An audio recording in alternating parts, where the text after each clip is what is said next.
রাজার ঘরে ছোট রানী এলো পদ্মাবতী, রাজার আরো 6টি রানীর ছিল না সন্তান, পদ্মাবতীর কোলালোতে মিলল সমাধান। বছর যেতে জন্ম নিল 7 ছেলে 1 মেয়ে, হয় খুশির আকাশ হঠাৎ কালো মেঘে গেল ছেয়ে। হিংসেতে যায় জ্বলে পুড়ে বাকি 6টি রানী, যুক্তি করে ঘটায় ওরা 7 কুমারের হানি। সুযোগ মতো 7 ছেলেকে মাটিতে দেয় পুঁতে, বাঁচে একা পারুল, ওরা পায় না তাকে ছুতে।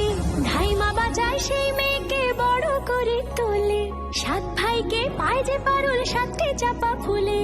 এত কিছুর পরেও রাজার বিপদ যে কাটে না, সূর্য নগরে সুখের সূর্য আর ওঠে না। হিংসা বিবাদ বিচ্ছেদ আর প্রেমের কাহিনীতে পারুল বোন কি পারবে 7 ভাই চম্পাকে জাগাতে।